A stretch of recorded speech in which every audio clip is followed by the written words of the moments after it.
1 Chronicles 23, the duties of the Levites.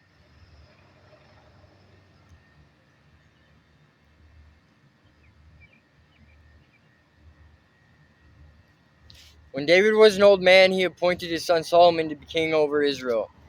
David summoned all the leaders of Israel together with the priests and Levites.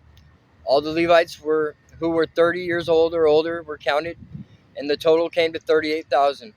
Then David said, from all the Levites, 24,000 will supervise the work at the temple of the Lord. Another 6,000 will serve as officials and judges. Another 4,000 will work as gatekeepers, and 4,000 will praise the Lord with the musical instruments I have made. Then David divided the Levites into divisions named after the clans descended from the three sons of Levi, Gershon, Kohath, and Merari. The Gershonites. The Gershonite family units were defined by their lines of descent from Libni and Shimei. The sons of Gershon, three of the descendants of Libni, were Jehiel, the family leader, Jotham, and Joel. These were the leaders of the family of Libni. There are three of the descendants of Shimei were Shelomoth, Haziel, and Haran. Four other descendants of Shimei were Jahath, Ziza, Jeush, and Beriah. Jahath was the family leader, and Ziza was next. Jeush and Beriah were counted as a single family because neither had many sons. The Kohathites.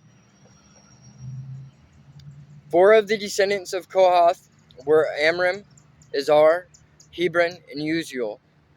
The sons of Amram were Aaron and Moses. Aaron and his descendants were set apart to dedicate the most holy things, to offer sacrifice in the Lord's presence to serve the Lord, and to pronounce blessings in his name forever. As for Moses, the man of God, his sons were included with the tribe of Levi. The sons of Moses were Gershom and Eliezer. The descendants of Gershom included Shebuel, the family leader. Eliezer had only one son, Rehabiah, the family leader. Rehabiah had numerous descendants. The descendants of Izhar included Shelomith, the family leader.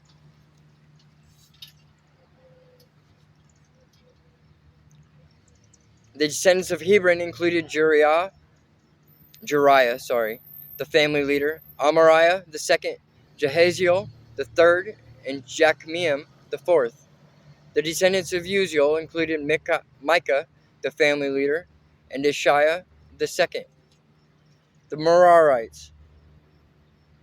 The descendants of Merari included Mali and Mushi. The sons of Mali were Eliezer and Kish. Eliezer died with no sons, only daughters. His daughters married their cousins, the sons of Kish.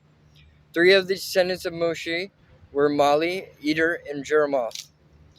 These were the descendants of Levi by clans, the leaders of their family groups, registered carefully by name. Each had to be 20 years old or older to qualify for service in the house of the Lord. For David said, "The Lord, the God of Israel, has given us peace, and he will always live in Jerusalem." Now the Levites will no longer need to carry the tabernacle and its furnishings from place to place, in accordance with David's final instructions. All the Levites 20 years old or older were registered for service. The work of the Levites was to assist the priests, the descendants of Aaron, as they served at the house of the Lord. They also took care of the courtyards and side rooms, helped perform the ceremonies of purification, and served in many other ways in the house of God. They were in charge of the sacred bread that was set out on the table, the choice flour for the grain offerings, the wafers made without yeast, the cakes cooked in olive oil, and the other mixed breads. They were also responsible to check all the weights and measures. And each morning and evening, they stood before the Lord to sing songs of thanks and praise to him. They assisted with burnt offerings that were presented to the Lord on Sabbath days, at new moon celebrations, and at the appointed festivals. The required number of Levites served in the Lord's presence at all times, following all the procedures they had been given. And so, under the supervision of the priests, the Levites watched over the tabernacle and the temple and faithfully carried out their duties of service at the house of the Lord.